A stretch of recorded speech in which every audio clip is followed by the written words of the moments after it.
Hey everybody, how's it going? Give it a little time for people to trickle in here. Hi Ashley, how's it going? Great to see you again. Hey Barbie, I just saw you a minute ago, but it's always nice to see you.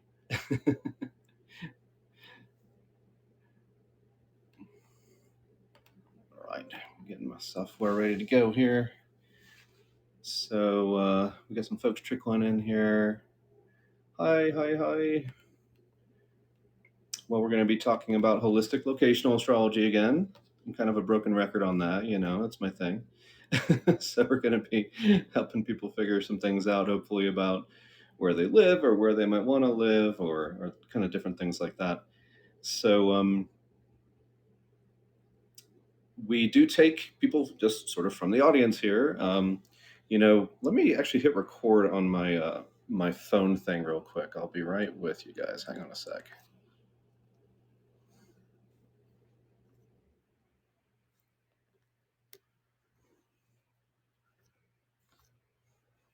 Okay, and we're back. All right. Looks like there's a Gavin in here. Welcome. Thank you guys for being here. Appreciate it. So we've typically looked at some charts. We usually get through a couple examples. Could be more, could be less. Aloha. Nice to have a little aloha spirit here in the chat. So if anyone here does want to have their own stuff looked at, I'm looking for people who, ideally, the time you're born from your birth certificate. That's one of my things I do prefer. And you'd be willing to share that with everybody here. Talk about what it was like maybe for you in different places, and just kind of be, relatively open about that, so we can kind of learn together. So you'll have to share your birth data here, and some of you are on here with your name, your actual name. Some of you aren't. So we do sometimes put these recordings on YouTube. Hey, good morning, Edie. Welcome, welcome back. So it's quite possible that your whole thing could be on YouTube forever and ever. So you may not want to share. Then again, you might. We are doing this. This is basically for free, and readings cost money, so I guess that's some incentive to do that. And it's kind of in a spirit of learning, and this fascinating subject, astrology and holistic locational astrology, just learning about how that works, because it is a really exciting thing. It is something that is on the cutting edge of astrology, as far as I'm concerned, on the cutting edge of the coolest things human beings are figuring out, although there's certainly other contenders for that. But yeah, think about it. Like, how many people could sort of scientifically, and I say scientifically because it's not like an intuition thing. I'm not like reading the Akashic records or anything like that. Not that there's anything wrong with that, but that's not what we're doing. We're taking the exact time you were born and the exact place you were born and the date that you were born, and we're looking at where the planets were, relative to that place and relative to other places at the moment that you're born. So based on that, we can say an awful lot about what your experience is like living in different places. Certain things are just so powerful that it might as well be called fate, which doesn't mean that we don't have some free will too. But that's an age-old philosophical conundrum. But yeah, it is. It is just. I'm just so thankful to be doing this work because it is so much. I really think on the cutting edge of the coolest things human beings have figured out. Period. To be able to tell someone based on those sort of actual facts what different places are going to be like. And what I do, for those of you who might be new here, I do a little bit beyond, I would, in my opinion here, beyond what astrocartography typically does. Certainly, I'm using some more methods than astrocartography typically uses. And because of that, and I have 30 years experience doing astrology, about 20 years experience doing locational astrology. And I've just seen so many things, just 20,000 places roughly where people have lived, and been able to compare their experience to their notes and ask them questions about these places. And it gives me a whole depth of actual experience, seeing these things. And through that process, I've learned a lot and kind of discovered some great things, and worked out a bit of a system for how these things work, working with Western astrology, working with Vedic astrology, bringing those two things together, which is part of the puzzle. But I think it's a big part of the puzzle. People who do one or the other, I think you are limited. I think you are missing some of the information that's right there available to you Then again, it takes a while to study these things, so I understand that. So we do have a question coming in here from Edie. So it says, can you speak to what local space lines and parents are? Okay. And how to bring those up on SolarFire, which is the software that I'm using, so that we can follow. Okay. Or maybe it's not appropriate to share here. No, that's a good question. So these are some of the main things that we are using here: local space and parents.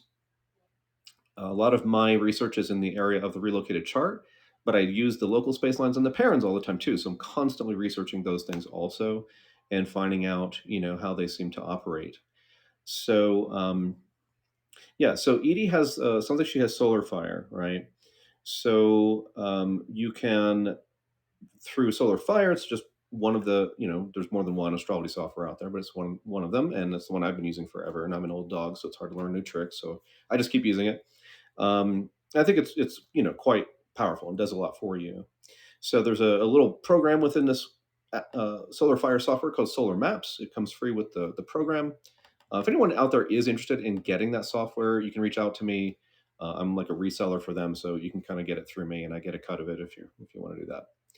Um, and we pull up this mapping software, right? And so we have maps of anywhere on Earth that we want to zoom into. And with local space, I mean, that one is such a neat, simple concept. It doesn't work on Apple. Yeah, I believe SolarFire does not have an Apple, Mac version yet. I've been hearing. I mean, that's been an issue for a very long time with SolarFire. Yeah, yeah, Rainy's awesome. Super fantastic, the people running this app. So I'm really happy to be here. It's nice to be with people that I really like and believe in, and just I really like their integrity. So back to local space. I'm looking at a transit chart at the moment. It's not a real person. It was just the transits when I open up my software. So I've got that on my screen right here. And so we obviously have a place where you're born, and from that place, what it looks like on the map, it looks like kind of a bunch of curving lines coming out in all these different directions, and it's kind of beautiful. It's kind of neat looking. Those lines go all the way around the Earth, right? So if someone had been born right when I opened up my software just a minute ago, um, then I can see all of these local space lines, which are really circles. So they're a great circle going around the entire Earth. And it's a very simple idea. We're just going to orient that circle or that line in the direction where you would have found that planet at that time. So, right now the sun is setting out here. So I'm looking at it actually on the screen. I'm seeing where the sun line is. I have it red on my software. I do the sun and moon. I do black for all the lines, except I have the moon blue and the sun red. That's just the way I do it. And so I can see right now that the sun circle is running more or less east and west because the sun is setting more or less where I am right now. Yeah, it looks like the sun would have just set a little while ago, technically, from over here. So then, so the sun's line in this case is going to go basically east to west. So let's say you had someone and they were born with a really wonderful sun placement in their chart, and you think this is going to give them a lot of clarity and power. They're going to be able to express themselves, and each chart will tell you more about what that person's sun is good at doing. But that might be one of the lines you really like for yourself, or for a family member, or someone that you might work with, and we can follow that circle and we can see where it goes. I find it so fascinating how often I had a client just recently where she had a pretty good Mercury placement. She had a Vedic Mercury in Gemini in the ninth house of her Vedic chart, and during her Mercury cycle, she was learning quite a bit about all kinds of sort of healing subjects and things like that. So, but she had lived, just all these sort of seemingly random places throughout her life. And there was that Mercury circle, and there was that Mercury circle, and there it was again. And one of the places I really liked for her that I said, this would be a place I would really consider moving to if it were me. Um, it was also along that Mercury circle. And we had, some places where we could already test that out and see what it was like for her. So right now, this sun circle going east and west, well, yeah, east and west, because the sun is setting over here, obviously in the west. But being a circle, it's going to go in both directions, essentially too. So where does that circle go at this very moment? Actually, follow it. Actually, goes right through the Big Island of Hawaii. That's fun. And then it goes to quite a bit of Australia. It goes right past Perth, right past Townsville in the northeast. So this gives us an idea of where this person's sun is active. Is one of the ways of seeing where something is very, very active. It goes through South Africa and a little bit of Africa, Angola, and then it comes back into the U.S. And then from the U.S., because we kind of have this east-west thing, right? It's going to go to Long Beach if we go west of where I live here in Arizona, and if we go to the east, we're going to go right past Memphis, Tennessee, and Oklahoma City, and Charlotte, North Carolina. So each planet has its own circle like that. At this moment, looks like, for example, with this chart I just pulled up, Pluto is a little more north and south in the local space right now. So why is that the case? Well, I pull up the chart, and Pluto's in this chart. It's up at the top of the chart, so it's basically more of a north-south kind of position. And then, of course, there's everything in between. And the important thing to know about these local space lines is that they are really, really specific to your chart. So if you have a wonderful sun placement, then you might want to consider those lines. And if your sun is sort of looking pretty beat up and not like the most fun thing in your chart, if it's, the ancient language had been more afflicted, right? Um, so with that kind of a sun, you don't want to go to those lines. And this is one of the big issues with what is apparently TikTok astrology and TikTok astrocartographers, which I don't do TikTok. So I don't know, but apparently I would be appalled at the generalizations that are said there. And people will say, yes, you should go to your sun line. And they just generalize based on that, which is sheer insanity. It's completely nuts. But it's baby steps. That person's learning. They got a lot to learn, and I've spent 30 years learning this. That's one thing I can say. So that's local space. There are some other neat things you might be able to do with local space. I mostly use it from the birth position. Another interesting thing you might be able to do with local space. This is kind of, I do see this working to a degree, but it's not a typical part of my day-to-day work. And that is, you could use the local space from your relocated place. So you could be born on the East Coast, move to the West Coast, and you could look at the local space positions from that other place, and then see if your relationship to other places seems to change based on that. So you might be in Chicago, and you have a certain line running over to LA or Beijing or wherever it might be, and anyway, that's not the kind of thing I sort of. It's not my bread and butter. It's not something that I've seen a million times and I know works a certain way, but it does seem to work reasonably enough that I think that's a kind of a cool thing you can do with local space also. So that's local space. So we only have a certain number of like key techniques, we're going to use, but that is one of them, and it's quite revealing, quite powerful. A lot of the things that I use, I can really quantify. I can say, if you're X number of miles from this, or if the planet is within X number of degrees in the chart from this house position, or something like that, like a house cusp or an angle. I can be it can be very much quantified, and I can give you, specific rules of thumb that you can use, which are replicable and they're going to, work consistently.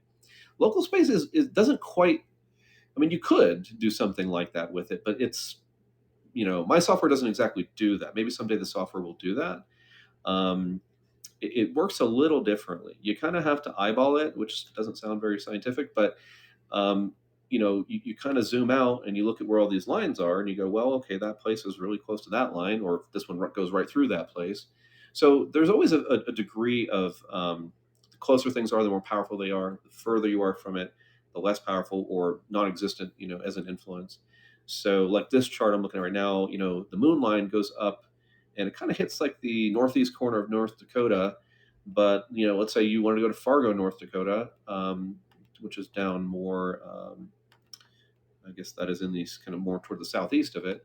The moon's going to be the closest local space line. It's going to be close enough you can kind of see it visually. And over time, I've just kind of learned how to eyeball that, how to kind of go, this one looks like it's medium strength. This one is crazy strong. This one I think is there a little bit, things like that. And that will give you a sense of how much of that thing we're really going to get, how much of that thing you're going to experience there. So local space is not quite as quantifiable like that. But I do have some ideas. If I ever design a software, I might figure out some ways to help people do that too. Be neat to do. I would love to do a locational astrology software that does holistic locational astrology and kind of improves on some things that I'd like to see improved on. But what we have works pretty darn well for now. And so that's the concept of local space. You have any given planet or thing you want to look at in a chart, right? Sun, moon, asteroids, centaurs, all the fun things. You can look at that, and this technique is very useful when you're moving close to where you were born. So you might have been born in Queens in New York, and from there, we could actually see, well, your Jupiter local space line goes up to, the northern tip of Manhattan, and, this line goes down to this part of Long Island and things like that. So it's really kind of neat when you're living near where you're born, because you can kind of get any given line going any which way. Had a client recently just the other day, and they were born in the Chicago area, and so their lines were just kind of going out in all these directions from Chicago. And they had a location history. And I was able to go, okay, well, this place you lived in was the Mercury local space line. And this place was Chiron. And this place was Saturn, and so on. So we did local space last week, where one of the people who we read for, one of the big issues why she was having issues in Wisconsin was there was a Saturn local space line going right over to pretty close to where she was born. And it really did, when we looked at her Saturn in her natal chart, it described very well the nature of the challenges that she was having there. So that's something that's not in astrocartography. You don't love it, yes, because Ashley was the person, and so we were looking at her Saturn line and some of the issues that brought up. So very, very useful, isn't it? Right? It really is, and to know exactly where it is, to know exactly where it is. Um, so yeah, I love how much we can track these things. It's just literally one of the coolest things human beings are figuring out. Period. So, all right. So that's a little bit about local space, and this software will do that. So wherever I locate the chart, it will do the local space from that place, and the lines will just be curving out in all the different directions. And of course, we look at maps, and they're flat when we look at a map, and the Earth is spherical. So that's why the lines seem to be kind of curving in these kind of interesting ways when we look around these flat maps, because we're having to try to make the Earth look flat. And but there's a real mathematical precision and science to it. It's really done a certain way. And thank you for the tech wizards out there who design the software so I can read the information. Um, yeah, we're all in that together. We're doing different things, so that's cool. So that's a bit about local space. Feel free to follow up if you have a question about that, Edie. Now, the Parans are something you guys seem to use quite a bit, and I do have a lot of experience with these. I've been using them all along, and this is a part of astrocartography, and the use of Parans. So a Paran is called a crossing. If you were to go to astro.com, you would see it called a crossing, and you could click. It has an Astro Click travel feature, and this thing is useful. It's not. I wouldn't try to read it for yourself completely. I mean, if you know what you're doing a little more, you can definitely use it to get some good information. But I would, the average bear who doesn't know a whole lot of astrology, I'd be kind of nervous saying, "Oh yeah, go to astro.com, go to AstroClick Travel, click on the place and see what it says and just take that as a given," because my opinion is it will get some of it quite right. It will identify this is a thing here, and this is a thing here, and this is a thing here, and it'll tell you about it. But it's part of the story, is what I'm going to tell you guys. It's part of the whole story. It's not the whole story, and this is what I'm trying to help evolve, is more and more of the story, so this gets increasingly useful and accurate for us. So that is a fun thing. And so, for example, in AstroClick Travel, it will use a range of 2 degrees for a Paran. That's 2 degrees of latitude. So a Paran, let me try to describe that better. My experience has been that it was missing huge pieces of puzzles, even speaking astrology well enough. Right, it is. It is. And if you learn from me, for example, I can show you what you're missing, and the pieces will fit together a whole lot better, frankly, because we've been missing a lot of the puzzle pieces by doing just astrocartography. It's a fantastic thing. It's just missing a lot of the puzzle pieces. It just doesn't do a lot of them. Period. So anyway, what is a Paran? What is a crossing? Which you can find here on. Yeah. So thank you for that confirmation, Ashley. I super appreciate you here. So what is a parent? What is a crossing? Which are these things which you can identify in Astro.com? Now, Astro.com will give you these within a 2-degree orb, and that for me is generally much too wide. 1 degree of latitude is a much more useful orb in my experience. Um, and Edie, I think we're still good. I'm still here, so I think we're doing all right. Um, it's you. Okay, no problem. So yeah, a degree of latitude. So latitude's running, east to west. If we have a certain latitude, if we say, let's see, if we say Phoenix, Arizona, that's about 33 and a half north, right? So that's a degree of latitude. And so a Paran will exist in a degree of latitude, and it will go all the way around the Earth. And one of the cool things about planet Earth with the way these Parans work is that you always get the same Parans at the same latitude by number in the northern and the southern hemisphere. In other words, if I have a line, let's say you have a line in LA. I have a line in LA, and it's like Moon and Pluto. All right. Well, Moon and Pluto, I know I'll describe it a little better in a minute too, how that actually works. But I have this latitude around LA. Okay. So LA happens to be 34 north. Well, I know from experience, one of the cities at 34 south is Sydney, Australia.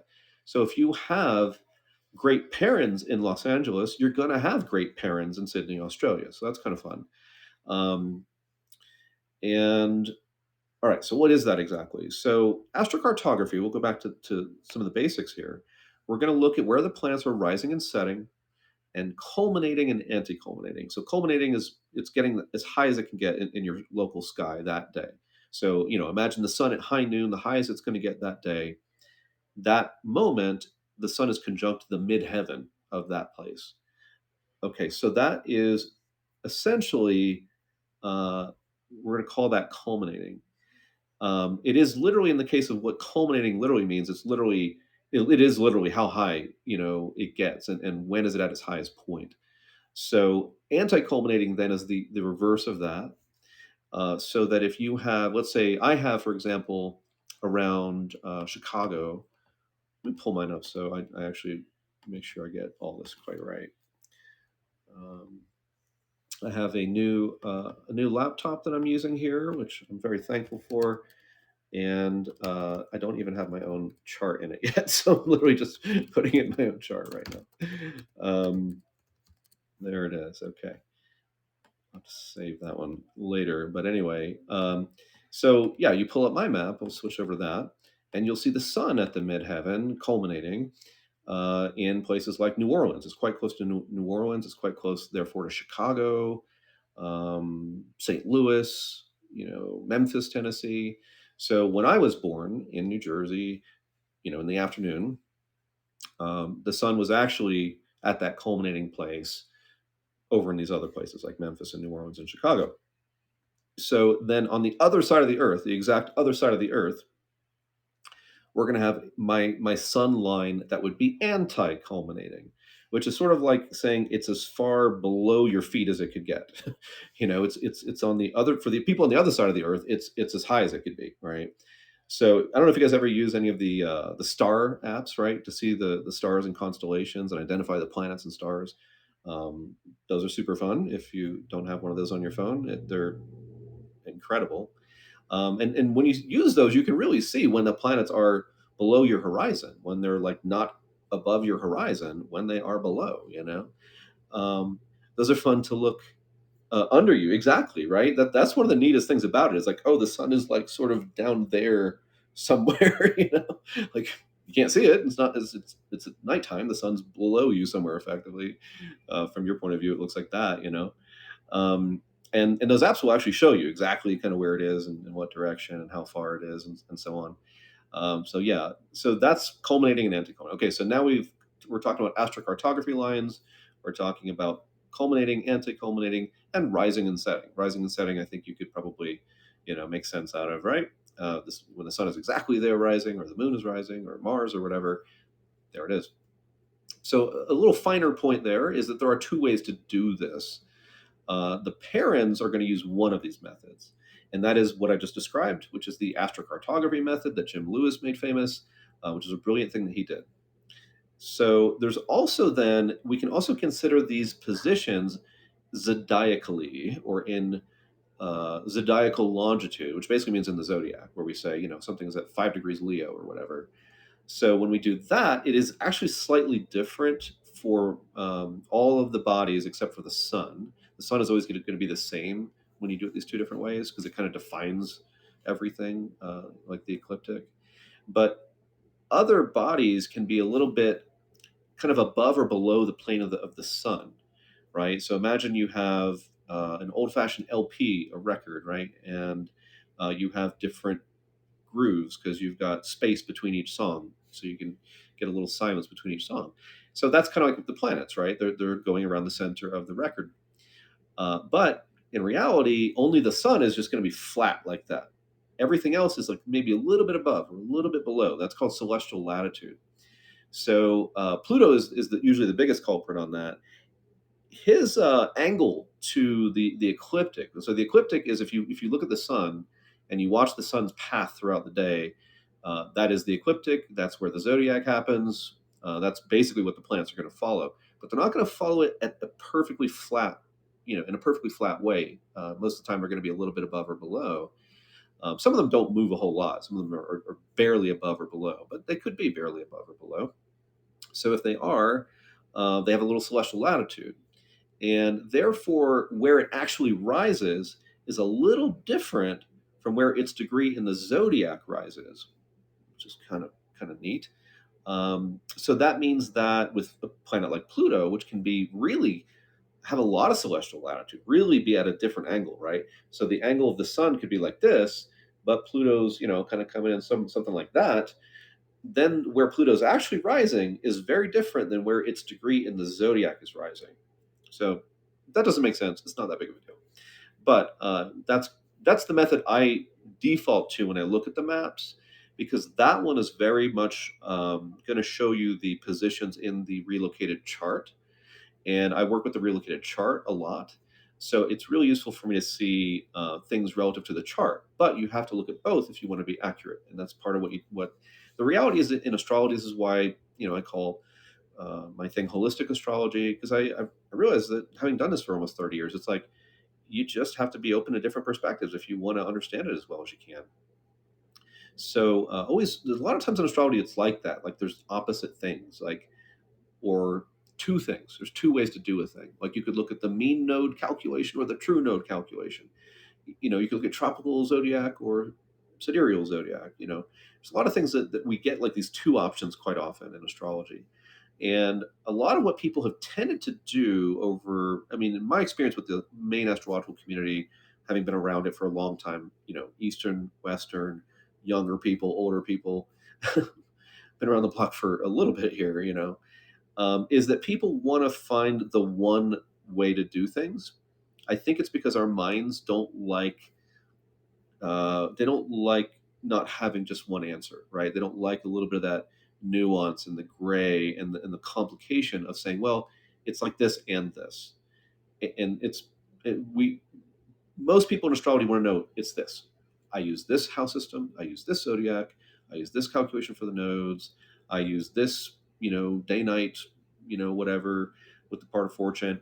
And the part of fortune I don't know a whole lot about, so I shouldn't really talk about that. I use it a little bit, but um, we kind of resist the idea that things make sense in more than one way, and that there might be two perfectly good ways to do a thing, and you're actually going to be more accurate by using both of those things and blending it, or understanding both, like putting a picture together that's a little more complex.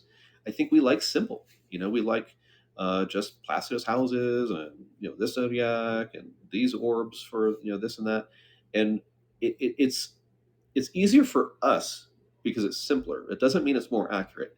And because my work is helping people figure out where to live, I've got to be as accurate as I can be. That's pretty important stuff. So I can't just take simple answers. I can't look and go, oh, I like this one more than that one. I like this one more than that one, and just have a simple approach. Not that it's like, you'll get in the ballpark with that approach if you're doing it right, but you will miss more of the nuance, more of the extra color, more of the depth. So I'm interested in all that depth and all that finer nuance and the gradation and things not being so flat. I want to see elevation and things. And like, how is this more emphasized and less emphasized? So it's very simple. It's super duper simple. I'm just saying I like to look at, all the major things and combine them and blend them if needed. So back to the local space, or sorry, back to the parens. So we're going to go back to that idea of the astrocartography lines. Where is a planet rising? Where is a planet setting? Where is it culminating? Where is it anti-culminating? That's what the famous astrocartography maps show you. They will show you all of those lines, drawn as lines on a map. And therefore, these lines will often cross each other. So the midheaven and the IC, that's the culminating and the anti-culminating. Actually, more specifically, it's the culminating and the anti-culminating, because that's slightly different than the MCIC for the reasons we were just talking about. But that line will always be just straight north and south. That's a meridian of longitude. It just goes, I'm looking at my chart. Okay, I got a Saturn midheaven line right at 106 West 23. Okay, so that's Saturn midheaven. And the ascendant and descendant, or the rising and setting, I should say, the rising and setting lines, because again, the ascendant and descendant are slightly different because they're measured in zodiacal longitude. The horizon is curving, because we're on a big ball, and because of that, those lines are going to curve, and so they're not going to be straight north and south or east and west or anything like that. They're going to have at least a bit of a curve to them. So now that's why these lines can cross each other, right? So the culminating line or the anti-culminating line is just going straight north and south, but then we get something crossing. So I'm gonna I'll look at again. I've just got my chart in front of me right here. So where's a good example of this here? I'm just looking at the U.S. So I guess I got to go down to Mexico to see one that actually crosses.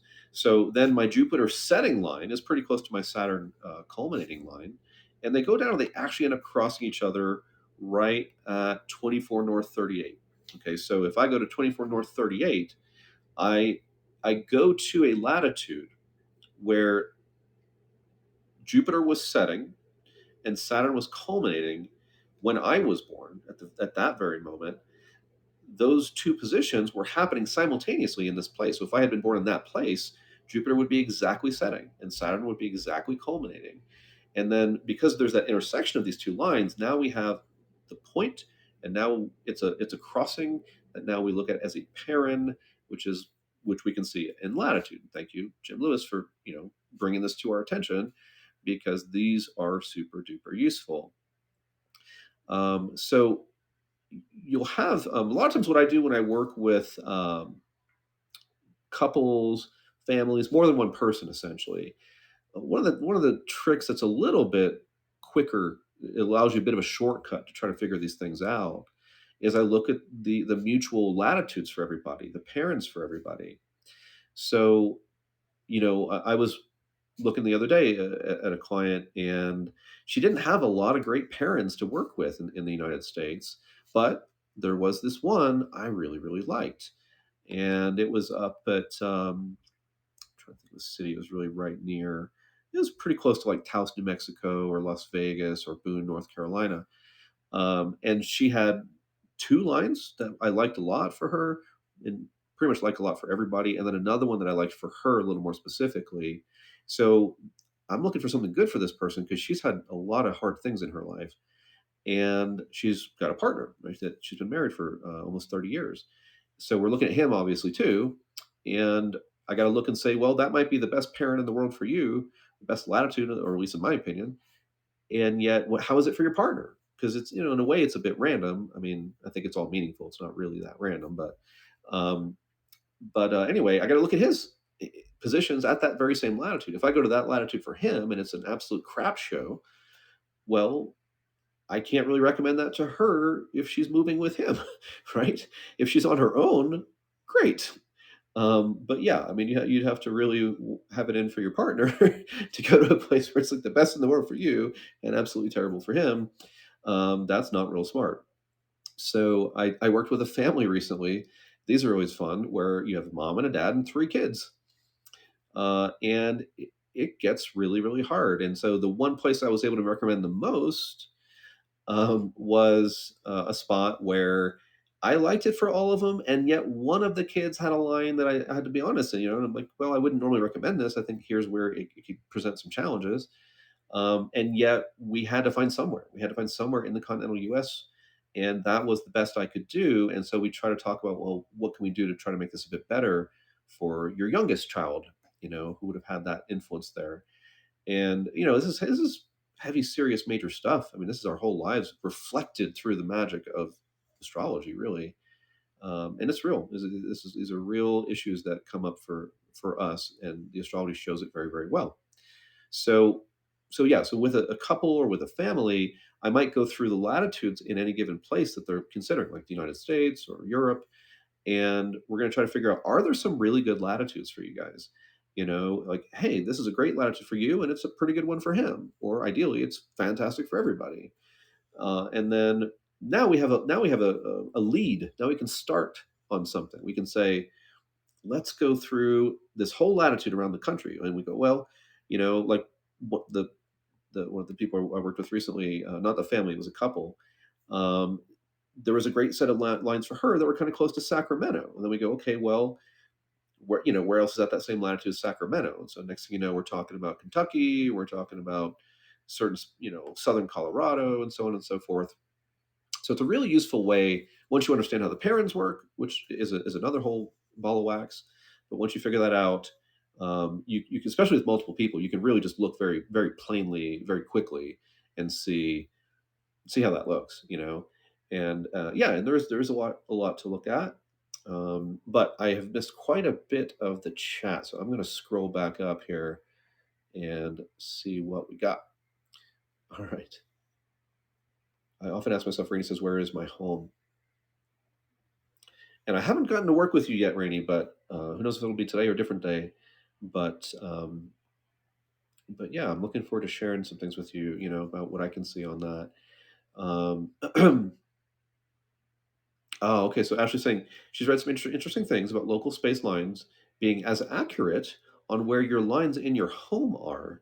So yeah, one of my mentors in astrology was a woman named Angel Thompson, and she wrote books on like feng shui, and she was a good friend of Jim Lewis.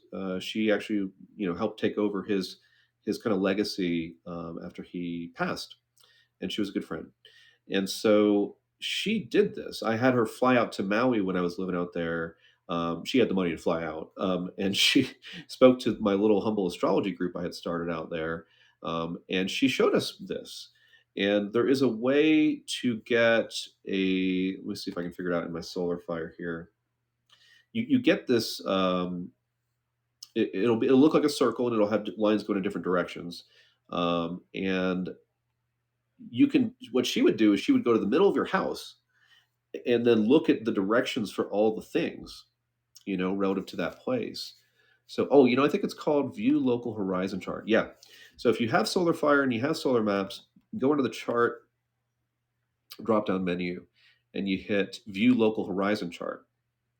Okay, so I see mine right here, um, and that will, I guess then, I'll do this a lot, but I'm just trying to remember. I guess that would be different for every place, because let me just relocate my chart to where I live, and I'll look at that one because I'm pretty sure that'll look different. And so you can stick that right in the middle of your house. And I did this. I remember doing this. I had a house for a while, and I remember getting inspired to kind of check that out.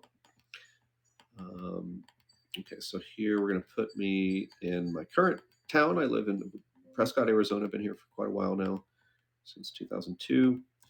And so now I'm going to look at the local horizon chart there, view local horizon chart. Okay, and it looks like so. I'm just going to kind of keep that little image in my head for a second. I'm going to go back to my natal chart and do the same thing. I think it's going to look slightly different. Um, so this is yet another fascinating thing about local space. I mean, this is really kind of cool and trippy, isn't it? Um, that we could kind of say, all right, well, let's say you've got a fantastic Venus, and maybe you want that to point at your bedroom because you want to have fun in your bedroom or whatever. So that might be a thing you might do. Um, and it does seem to be a thing. It does seem to somehow, it is wild, right? That we bring that local space, the different directions of different things. Yeah, I'm looking at mine for, where I'm born in New Jersey. It looks different than it does in Prescott, Arizona, and it literally is directional. So, in other words, north, south, east, west, right? So you can go to the center of your house or any given space, I suppose, and put that thing on the ground if you want to, and you can kind of say, okay, well, my Saturn line's over there in the north, and maybe you don't have the best Saturn placement, and maybe you want to be careful with what you do over there. Like, do you want to set up your office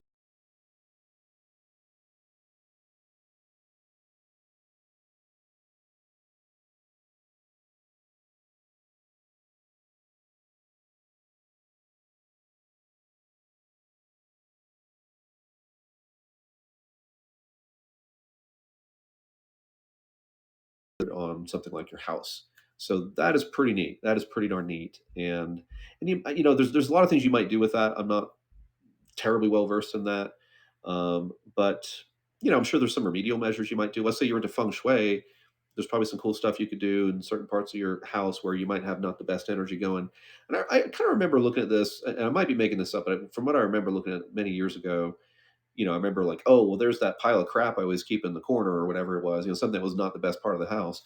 And it was like, oh, well, there was that whatever line it was in my chart. It might have been my Neptune or something. I don't know, but so it was really neat to see, like, you instinctively do these things too. Like, you instinctively have, oh, the things that are to the east of me in my house is like my Mars or something like that. So yeah, super, super fascinating. All right. So I'm reading through the chat here for a minute, real quick. Yeah, family's so important. It's so heavy, like, I have 3 kids, and so I and even for that family, to think like, what if I help? The reason I really like that is like, what if I help this family get to a much better place? Like, where this family was living, the guy had a Mars line going there. It was local space, and he had Mars and Pisces in his 12th house. And he felt he had to work so hard all the time to take care of everything, and he had another influence in his chart that was very challenging also. And the woman did too. She had her own challenges as well. And so, while it's tricky, because like I could look at this place I recommended to them, and I feel very confident, at least as confident as I can be, that that is a much better place for their family overall. You know, so I can feel good about recommending that because I feel like the whole family is going to benefit from that, and it's up to them to figure out if they want to do it. I don't tell anybody what to do, and ever. Um, so, I'm just trying to provide a perspective and say, I think it's like this. I think it's just like this right here. And, generally that stuff works. So, but, what about the one kid, right? The one kid, I mean, it was like one of them had the best lines possible. Another one had the best lines possible. Another one was kind of neutral. Another one was, as far as the parents go. And then the one kid, the youngest kid, had a line that wasn't the best. And so I did recommend, okay, I wouldn't live right exactly on this line. So the city I was recommending for them, the line went right through the city. So I was saying I wouldn't actually probably want to live right in the city because I think it's gonna be hard for your youngest kid. So I would go to this town that's a little bit north of there, kind of like a suburb of that area, and that at least waters it down a little bit. It's at least a little less potent. Um, so yeah, it's a real trip thinking about that kind of stuff. But yeah, I mean, you got to live somewhere, and you got to use the information that you got to make the best choice. And if you got 5 people, you want the best for everybody, but in the end, at the end, you got to make it work for everybody. Now, I do think that you could have a great place for 4 people and a crap, crap, crap place for one person, and I would not be able to recommend that. I mean, I could tell them what I think. I think this is great for these 4 of you, and absolutely terrible for the fifth. They can do whatever they want with that. I mean, but I would say, if it were me, I wouldn't do that if that were my kid. Doesn't make sense to me. So yeah, there's a lot of responsibility in this, and it certainly would be a mistake to ignore kids because you know, they have charts. Like, they were born at a moment in time and in a place, just like you were, and that is so powerful. When kids are born, it changes the whole family dynamic. Everybody kind of knows that intuitively, but you can really see it in astrology. You can say, because I've had 3 kids, so every time I had a kid, it completely changed my life and my partner's life, the mother's life at the time. Um, because, like, for example, my first kid was born, and he has Saturn in Leo up at the 10th, Sun in Capricorn in the third. So what happened after he was born? I decided to write novels, and so I wrote a couple fantasy novels. And so the third house has a lot to do with writing. It was Leo and Capricorn. Leo's a creative sign, and it was like it turned my life in a different direction. Then my daughter was born. She's amazing, but she is born with this full moon, and a full moon is like the sun and the moon are pulling, in opposite directions, a bit of a tug of war. So I noticed I became a lot more indecisive, and it didn't feel like me. I was like, God, I'm having a hard time figuring out what I want to do here or there. And so I noticed there was a change at that point. And then the third guy comes in, and luckily, he has a pretty sweet chart, some really neat things in it. And he was born, and all of a sudden, I became a teacher. I was teaching fourth grade at a Waldorf charter elementary school here, learning about Rudolf Steiner's philosophy. And he's got this really sweet ninth house, my youngest kid does. He's got Mercury conjunct Spica, which is like the most auspicious star, up in his ninth house. Ninth house is the father in Vedic astrology. And so, him just being born, it gave me this like momentum, you know. Um, to go in kind of in the direction of his chart, and it just changes every time. Now, eventually the kids get older, and I think they claim more of the chart for themselves, and of course that's going to be their chart. So eventually it won't maybe matter as much for you as the parent, but it does when it happens. And so I guess part of the moral to that story is make sure the last kid you have has a good chart for for things going forward for the family, because the last one seems to create a lot of that momentum.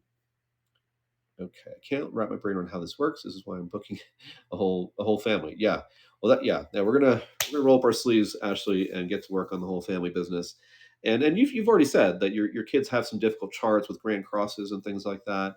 So, but you gotta be smart about it. Let's say you had a kid that had like no planets that we really want to recommend. Like they might be every planet just has too much imperfection, too much challenge, or whatever. Then we don't want to go right to any of the lines because, pick your poison at that point. But they might have some really nice parents somewhere, and those are more independent from the chart than anything else. So, we find a latitude for that kid where, we talk about what they need, and then we get all that going on. Well, that you can work with that. And we'll say you don't emphasize the other stuff, and you do emphasize the positive stuff. So anyway, you just got to be smart about it. Takes some experience with all of this, obviously. But yeah, so I you probably see I enjoy the puzzle aspect of all of this. Every day I get to read autobiographies. I get to read what happened to people throughout their lives living in different places, which is one of the coolest things about my job because I know what people's lives are kind of like really as stories.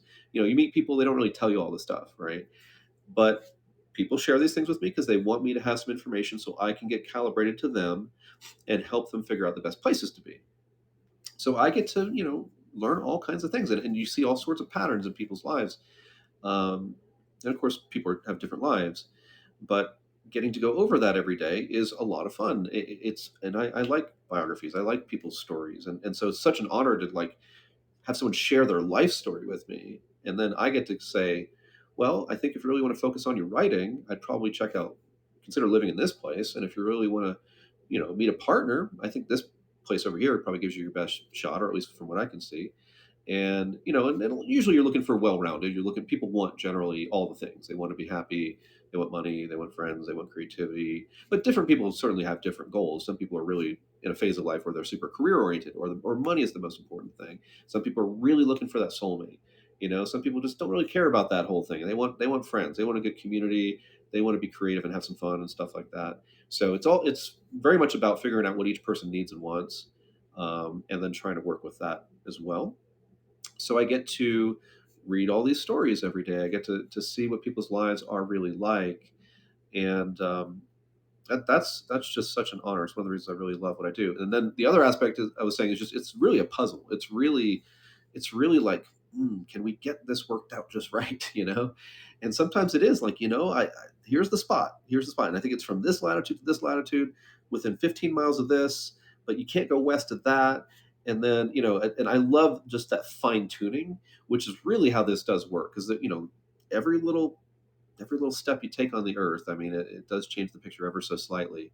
And so you can make distinctions quite often about, okay, we're going to live in San Francisco, but is it better to live north of there, south of there, east of there, west of there? Does it matter? Maybe it doesn't really matter. Maybe it matters a lot.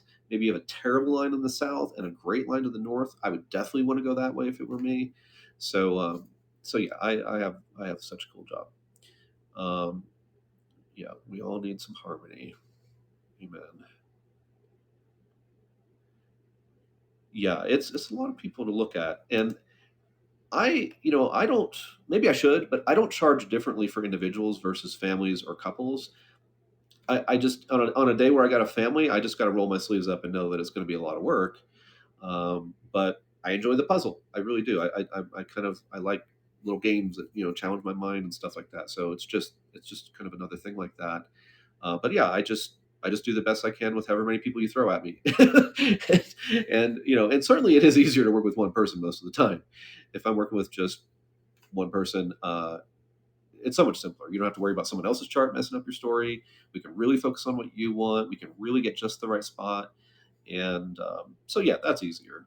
But in a way, I do this because I love hopefully helping people, and making a difference, giving people good information so they can make good decisions to help them have what they want. So I kind of look forward to the groups sometimes too, the couples and families, because if I do get that right, I could help a whole family. That's crazy. That's just bonkers. It's insane how special that is. So yeah, yeah, and everybody matters, and everybody's got a chart, and everybody's got influences. So we got to look at everybody. You try doing this stuff yourself, and you just need me. Well, I mean, I wouldn't try to like operate on my own body, right? It's like you do want to go to people who have done the thing for a long time. So and yeah, and people try to do this for themselves a lot. They try to read their maps and their charts and things. I had someone recently, and she really wanted to work with me right away, and I squeezed her in because she really wanted to. Um, and she was trying to come up with a day to start her LLC for her business. And she thought from something that she didn't understand the astrology terribly deeply, which is not a criticism, but she just didn't know that much. Um, and so she was looking for a place to start her business, and somehow she had come across the idea that having like Pluto in the first house, maybe with Jupiter, would be really good for that. And she thought that she couldn't get that past a certain date, but she didn't realize that you could change the time of day and still get Pluto in the first house. So so this is an example of what it's like when people try to do their locational astrology for themselves. Uh, I wouldn't do it. People ask me for their maps, and I say, well, I can send it to you, but I really don't recommend trying to read it yourself. I mean, yes, you can identify where the lines are. That is useful. But there are so many moving parts. And even just to interpret one line is not that easy. Again, like the negative end of the spectrum, on the opposite side from me, hopefully, is a TikTok astrologer saying, move to your Venus line, move to your sun line, move to your whatever line. That is awful, right? No one should be doing that. It's absolutely terrible. Um, but even that, do you understand all these various aspects of that planet for that person? Do you understand the Vedic chart side of it and the Western chart side of it? That's fundamental for me. How well do you understand, the reception involved with the signs, and, is it near this sort of fixed star, or, where is it really positioned in the chart, and what does that say? I mean, there's so many things just to interpret one line.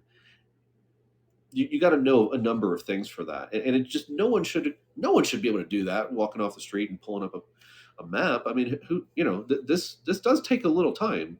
It's very learnable. It really is.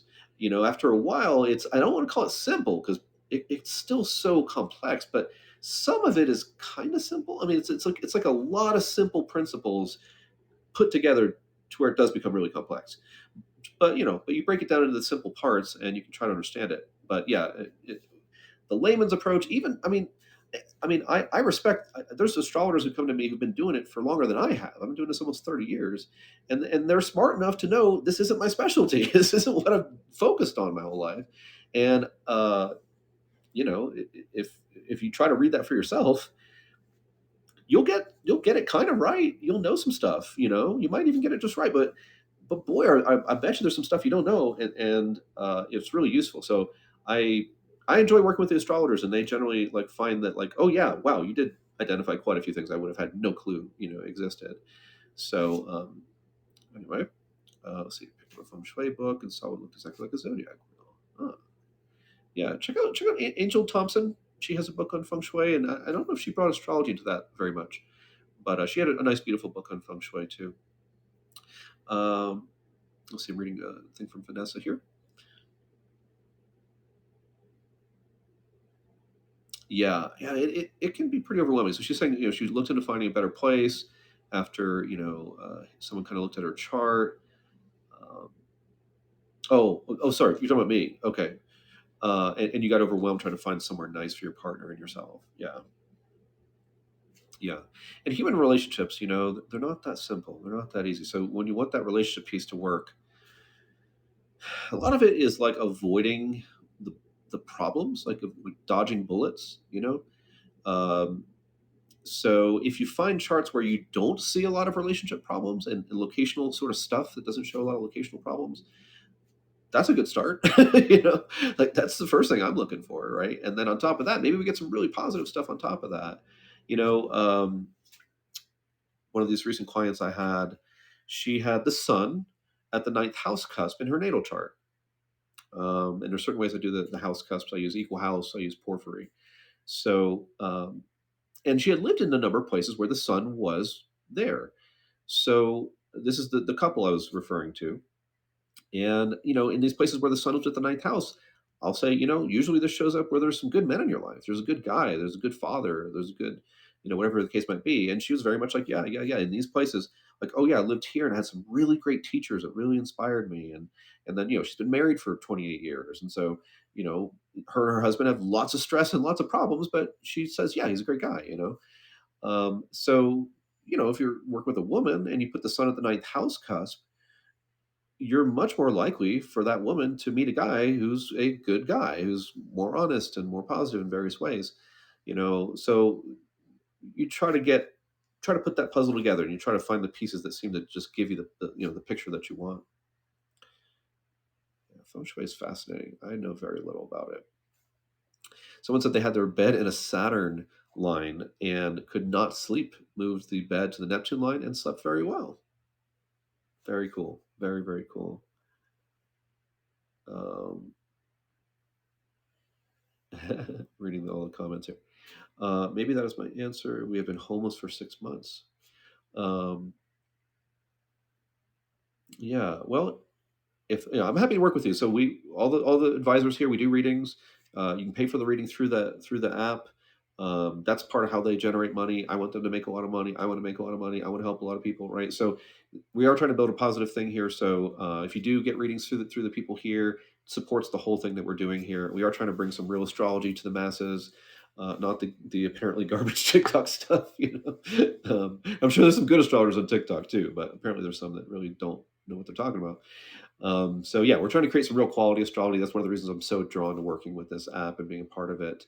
It's rare to see, a group want to make real astrology, sort of profitable as an app or whatever, instead of just kind of cheesy stuff. Ashley says, I'm a new moon. And my daughter's a full moon eclipse. Oh, okay. Yeah, the parenthood thing is pretty cool. And boy, did I see that having my three kids. Have you seen prophetic lines at all, like Neptune or things like that hit maybe 12th house where people dream of places and you saw that on the chart? I'm not quite sure if I understand what you mean by that. I'm not entirely sure. I'm sorry what you meant by that question.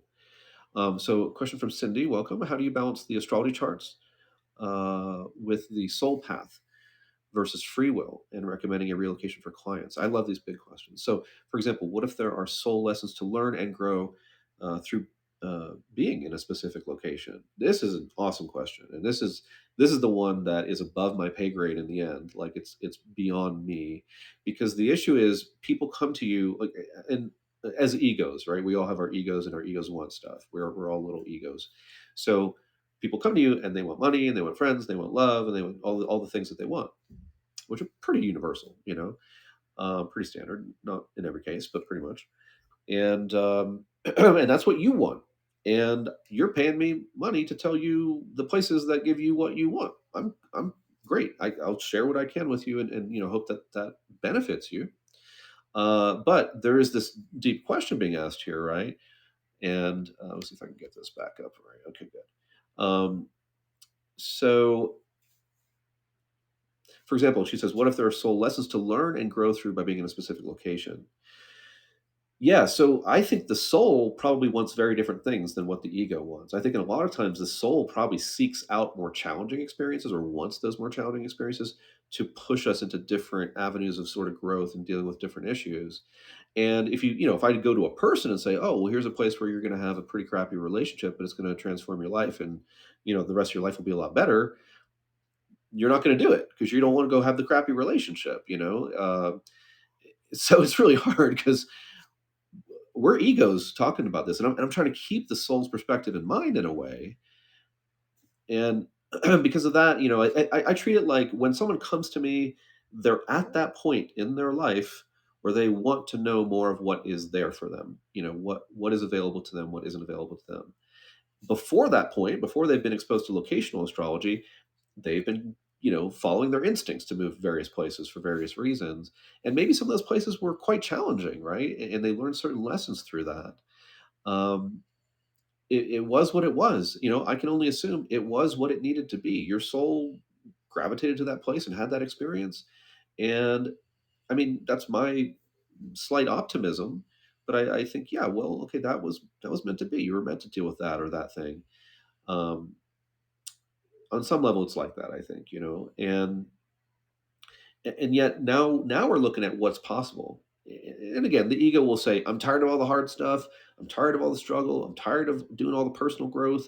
I'm tired of doing all the emotional healing. I want a place where it's just easy and I have all the stuff and it's all." And that's kind of what everybody says pretty much. And I get it. I totally get it, right?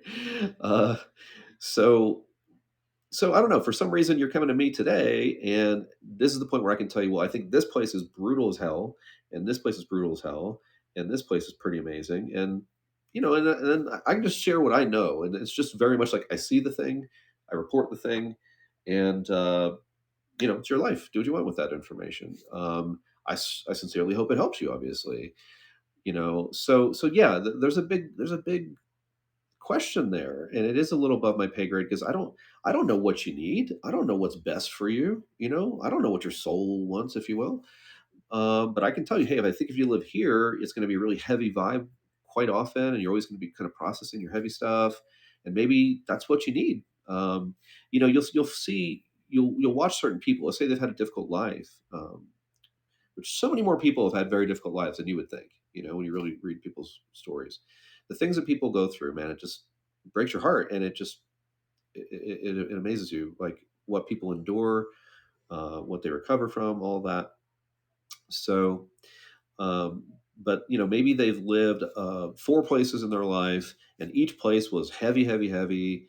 And maybe they keep being drawn to Pluto lines, and maybe these Pluto lines keep bringing them back to something. Well, Pluto is kind of in a way about the process of trying to heal from the things that have traumatized us the most in life, the things that have really, gone so deep for us. And maybe that person had a really terrible experience as a child. And then maybe they go to another place where there's all this heavy stuff, and another place where there's all this heavy stuff, and another place. Well, my assumption is just that is this must be useful to your soul in some ways. Must have been necessary in some way. Like you can't be you. You can't really get to where you want to get to, unless you heal, unless you stop, the things you're doing and run away from what you need to heal. And so then I go, well, it looks like your soul has been, and maybe it's the individual, maybe it's like their own unconscious instinct says, I've got to deal with this thing, I got to get this poison out of me somehow. So you end up going to places where you're going to confront the poison, and you see that, that's a thing that happens for people. But whether someone's really at the point of like, okay, now you're done. I don't think you're ever really done processing stuff. But maybe you're relatively done with that. Maybe you've done a lot of that healing work. You're ready to move on and not have your life be so dominated by those themes. Well, now we can look at where that doesn't seem to be the thing. Like certain places you can look at and go like, gosh, I just don't see a whole lot here that looks all that challenging. I mean, this part looks a little challenging, and this part looks a little challenging, but I don't see the big stuff here. I don't see like a huge issue here. And that means that if they live there, their life's going to be like that. Now, you might have some terrible times in your life. Terrible is a judgmental word, but you might have some very difficult times in your life, and that will happen no matter where you are. But where you are gives you a different context for that, and a difficult time in a difficult place is different than a difficult time in a really positive place. So I try to get people to have the analogy is essentially I want to find a place for you that's like having a very very strong ship. Like if you're a navy, if you're a naval vessel, you're a ship on the sea. Um, I want to find a place for you if you're looking for a place to be for a long time. A place where you have a very strong hull to that ship, and when the hurricane comes and when this and that comes, you're going to weather that storm and you're going to be able to be strong, within that. And of course, then some places are like having a paper mache ship, and now a hurricane comes and it's no good whatsoever, right? So, and some people do try to move more often to try to kind of follow the good weather. I mean, you could do that if you wanted to be a nomad and hop around all the time, but most people don't get to do that. Most people don't get to like move all the time. If you did have that luxury, sure, you could follow both good places and good timing also for those good places. And so you could do a lot with that. Um, but some people maybe have more of that approach of like, well, let's be here for these years and then here for these years. I think that can be excessive. I think you can kind of take that to an extreme, but that's kind of more like the approach of I'm going to keep trying to steer your ship away from the storms. So we're going to stay out of the weather, which you can do to a degree. I think to a degree, but my whole system and everything I've kind of worked out, it's really I think good at identifying like here's what this place is like for you. Here's really what you're working with here. And yes, there's a spectrum of possibilities here. And yes, you could have good years and bad years here. But overall, I want to identify what is really up in a place, what's going on. And if it's a good fit and it's a strong positive position for the person, now you have a place to weather those storms. And I think life is supposed to have its storms, as much as we want it to be sunny all the time. Just it's not quite like that. Okay, so I'm reading back through the chat. It would be nice, right, Vanessa? Uh, all right, so that's both sad and refreshing to hear. Ashley had said sometimes it feels like we're alone in the tension. What was that referring to? If you're able to add that. So thank you for the in-depth answer. I asked for my own situation and also thinking of the people in war and conflict zones. Right. Right. Yeah. Boy, that's such a deep question. Right. To look at what's going on, look at people getting, oh my God, right. Look at what's going on in the Middle East right now. And this sort of the human part of you just wants to save everybody, right? But there's maybe a little bit more spiritual perspective on it, which is that okay, maybe that's supposed to happen for these people for some reason. Like maybe there is some karma thing going on. It's way above my pay grade. I don't get it. It's awful. I would like to stop all of it. All the war. If it's up to me, we're done. No more war, right? But that doesn't seem to be what's happening here. And so there are people who are caught up in terrible circumstances, and I don't know. I can only assume that there's some reason for that. Uh, and yeah, it's way above my pay grade, but yeah, it brings up some really deep questions and things to contemplate, I think. So he says there are people who never ever leave their birthplace or hometown. Exactly. And usually I find with those people that they have a really good chart because they don't need to leave to fix their chart, and most people are not quite like that. Most people, yeah. But sometimes I'll say that to somebody. I can say, I can see why you've been here for 50 years because this is pretty awesome. And you could most places you would move to would be a downgrade. So And some people have those very fortunate lives, and they have these fortunate charts, and they're meant to be somewhere for a long time. Um, and and it works, and then you have the people who get stuck somewhere, like they can't leave because of this reason or that reason, or family or insurance or the job or whatever it is, and it's not so great, and it's like, wow, okay, that's your path in life. That's what you're doing, is you're living in a brutal place for 50 years or whatever it might be. um, and then I don't know. Then I just have to assume, okay, well, there must be some reason for that, and I can now try to at least help this person understand what's going on a little more. Maybe develop some strategies for that. How do we work with this?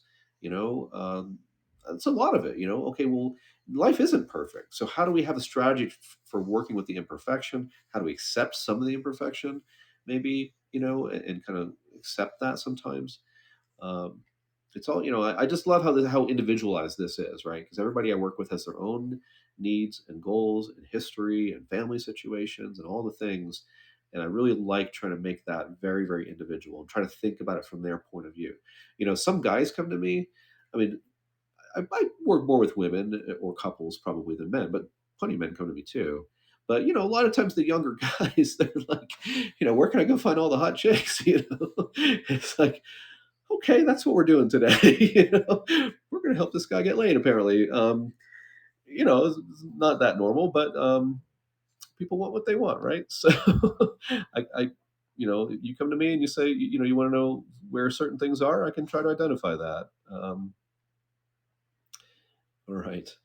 So Ashley was talking about how more people have difficulty than we think. Okay, so that's what she was referring to. That's sad and refreshing to hear. Sometimes it feels like we're alone in the tension. Oh yeah, yeah, yeah, yeah, yeah. Wow, and so many of the most remarkable people, and then you see this when you see stories of remarkable famous people, right? You'll see, holy crap, you went through that. You suffered that injustice, and that terrible, terrible, terrible thing happened, that just random awful thing happened to you one day, changed your life forever. I mean, I always remember this client who went ice skating up in Connecticut. This was a long time ago. And she bumped into like a Chinese girl, she said, is what she told me, as she was ice skating, and she falls on her tailbone or whatever. And she's got health issues with her body the rest of her life. Like her whole life changes in that one moment. One thing I've learned from my work is stay off the ice skating rinks. Like those things are death traps. So yeah, those are bad. But yeah, it's really stunning, and that's something I'm so fortunate to read so many stories from people. And people go through all sorts of things, and there's really remarkable people who go through the heaviest things and continue to endure the heaviest things. And there's really remarkable people who have incredibly blessed lives, and they get to travel wherever they want, whenever they want, practically. And they're successful at this, and they're successful at that. And it's like so fascinating, and the astrology does a good job of reflecting that. Um, Maybe it's where the sense of safety, Rainey said, more difficulty than we think. And I blame social media in some ways for our perception of that. That's a really neat point. Yeah, yeah. Right. Because we look at social media, everybody seems all happy, shiny. And yeah, that's awfully true, isn't it? They're not posting about, all the unpleasant things usually. Well, depends on who you're following, I guess. But yeah, that's a good point. Rainey says, I feel I don't really have home. So we got some laughs. I think the laughs are talking about the guys looking for hot chicks, right? Um, yeah, helping the guy get laid. Oh no, the cosmic pimp. No, no, it doesn't happen that often. Although every woman is pretty much. I mean, some of them don't care anymore, but most women are like, well, yeah, if I could find a great partner, that'd be great. If I could find a really good partner, that'd be great. So I'm also. I guess that's less pimping there than it is trying to, help people find the love of their lives, which is very sweet. Um, no, not the cosmic pimp. Um, yeah, yeah, yeah. No, yeah. That's someone that travels the world that we're talking about there. Yeah, um, yeah. And I don't know. I. It's neat to read like the stories of these people, and I don't feel I don't know why I'm saying this. I don't feel jealousy about that. It's like, wow, you get to travel to a bazillion places, and you seem to have a good time everywhere you go somehow. And I just think it's cool. I just think it's neat that some people, that's their life. They're just really blessed. And who knows, like, I mean, if you look at a karma model, maybe it's like, oh, maybe that person, saved the planet in a past life, and they get to come travel for a lifetime and then take off and, you know, figure out what's after that. But some people are certainly really, really blessed. You got to wonder how that karma sort of works, what they might have done to earn that. And it doesn't mean that someone living a hard life, doesn't have some other wonderful karma too. But and I think we learn different lessons, right? I'm sure we learn a lot of things that the soul needs to learn through going through difficulty sometimes. I mean, not every life is supposed to be having all the money to travel everywhere you want all the time. You know, yeah, I mean, this earth plane, this dualistic plane of sorrow, is not about that. I mean, it's about all kinds of awful things that we gotta try to endure and survive, and then open our hearts with compassion to help the next person who comes along, and work together to try to make this hellish hellscape that we live in, a more bearable place to live. My we're just about at time, but I have an uncle who had a near death experience when he had an open heart surgery. He knew stuff. He definitely knew some stuff he shouldn't have known. And he came back, and he was totally at peace with death. He was never going to be afraid to die whenever he would pass, and because he went somewhere that was just incredible and just nothing like this. But he said, you're in hell. This is it. Like, you're worried about going to hell. You don't understand. You're in it. Um, and some people don't have a life like that that doesn't look like hell. But just look around the world. I mean, look at what's going on in Israel and the Gaza Strip right now. Like, that is hell on earth. That is absolute hell. I mean, look at some of the photos coming out of that place right now. Look at the photography from some of these people. The anguish. The soot on people's faces. Holding children. I mean, God, it's just, oh, how do people? I don't know. How do we survive all that? So yeah, this planet is, as we all know, that we can have terrible moments, and some of us are more fortunate, certainly. But there's a lot of hell. Even if your life is incredible, there's so much hell out there all the time. It could be in the next apartment over, the next house over. You know, Something's happened in that bedroom. That's sheer hell. It's all around you all the time. And and yet we put forward that nice face, right, in our social media face, and everybody looks, most part, tries to look pretty happy all the time. But yet we're living amongst such suffering, such sorrow, such cruelty. Oh God, you don't want to think about it too much, but it's always out there. So astrology, I think, is a gift from the heavens, from whatever the universe, whatever consciousness is behind all of this. So we get a better perspective, a higher perspective. We can see more what's going on. We can understand ourselves better, understand our purpose better, navigate this hell that we're living in. Like, how do we navigate this place, and how do we make it work the best we can for us, and for everybody else? It's got to be about compassion for everybody else too. I just really love how the Buddhist approach, more of the Mahayana Buddhism and so on, is, this has got to be for the benefit of all sentient beings. Whatever I'm doing here, I dedicate it to that. I think when you come from that place, you're coming from a good place. Whatever I'm doing here, I want this to benefit all sentient beings. I want this to be positive like that, and I think that's a good way to go. So I'm just going to double check the chat before we sign off for today, and feel free to comment if anybody has any comments before we go. Just anything kind of quick. Let's see. How is everyone doing? Reactions. I can't find the buttons for it. It's oh, okay. It is my iPhone too. Is my iPhone too old? So Edie needs a little help figuring out how to do some of the reactions on the app here. So she says, Rainy says, double tap the half top screen. I'm just going to try it myself. Ooh, look! I just gave myself a thumbs up. So yeah, I double tapped up at the top, and I saw a purple thumb. um, oh yeah, you're welcome. You're welcome. We're still building this community, so please tell folks about it.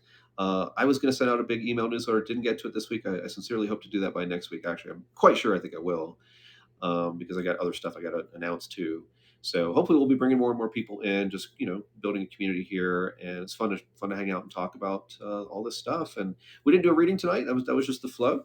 But there might be some people you want to bring in who want to do a reading, or you might be willing to step up to the plate and do that as well. So we'll just keep going with the flow and do what we got to do what's right. So, oh, thank you, Vanessa. Thank you. That's awesome. It's been nice that some of y'all are here. Like every Wednesday. Like I love it. I love it. I love this. I mean, I've been doing this for 30 years. I have some stuff to share. I want to share that stuff. And just big thanks to Rainey and Lily and the AstroStar app for creating this opportunity. It's just the beginning. It's just the beginning of what we're doing here. So some of y'all who are here every week, you're really giving us some good energy to keep it going, and so hopefully you'll be contributing to something very positive that'll help hopefully a lot of people and keep a conversation going about astrology and holistic astrology. So that's what we're all about here. Yay! I'm such a boomer. So much love to y'all. Yes. All right, everybody. Let's keep our hearts open here and do your best and be sure to have fun out there too. All right. Good night, everybody. God bless. Aloha.